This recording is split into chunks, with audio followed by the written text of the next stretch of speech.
So there was a video that I found on YouTube. I'll be honest, I can't remember the name of the creator. If I can remember it, I'll point it out in another video.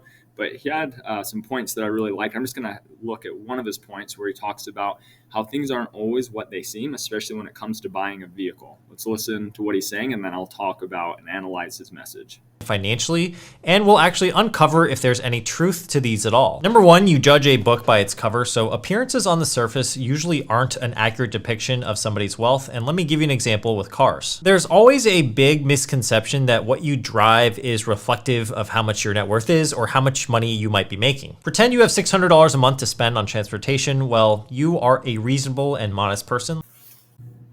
So I really like what this guy's saying here. The idea that you can't tell just by looking at someone the amount of wealth that they have. This is a key idea in Millionaire Next Door. And for a lot of people, if you have a regular job, you're going to have an external appearance of not being very wealthy in order to really save and invest. Cars do not appreciate in value. You get a new car and it loses value as soon as you drive it off the lot. You go get a 10-year-old Honda or Toyota, and that thing's going to last a long time.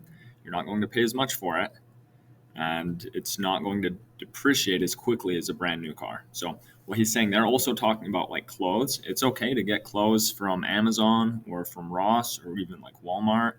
I mean, you want it to fit, and you want it to you want to make sure that you wash it and that you take care of it, but you don't need designer clothes. That doesn't really do you good long term. You're better off investing your money. Let's say you go out and finance a used 2021 Toyota Corolla hatchback that has a price of $25,000. Your car payment is about $424 a month, and after everything is included in terms of gas, insurance, etc., you're probably close to a $600 a month car payment for that used car. Your goal is to pay it off in 5 years, and then you just own the car outright, and therefore you don't have to make any more payments. But then you have a friend, let's just call him Eric, and you're both at the work water cooler one day comparing finances, as many good coworkers do, and you find out that he makes the same exact yearly salary that you do. Eric shares with you that, man, his car payment is killing him, and he confides in you that it's actually $459 a month for his car. You look at him strangely because, well, something doesn't really add up. You're paying close to what he pays and you're driving a Corolla, but Eric over there is whipping around in a 2025 BMW i4. Not to mention, this really confuses you because you guys make this same amount of money. So you figure he must be lying. A 2025 BMW i4 retails for at least $53,000 when you Google it,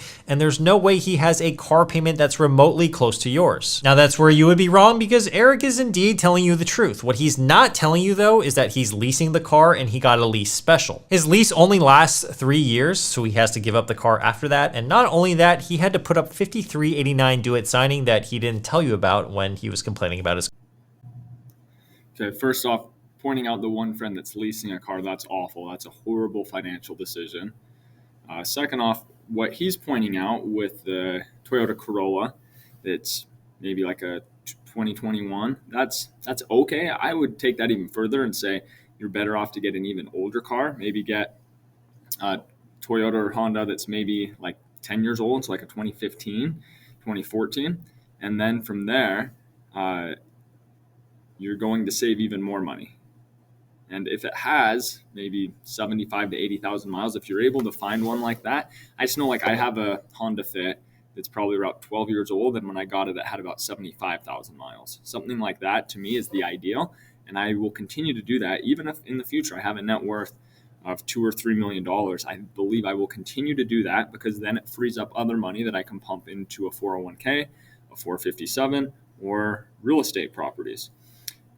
And I know that a lot of guys that are concerned, like, oh, if I have a nice car, I'll be able to get prettier girls. I recommend, if you're having a hard time with girls in the U.S., I would recommend looking abroad, potentially in a place like Colombia or Brazil or the Philippines, talking to a girl online for a while, going out to see them in a safe manner. A lot of those girls are just going to be happy to date. I believe a middle class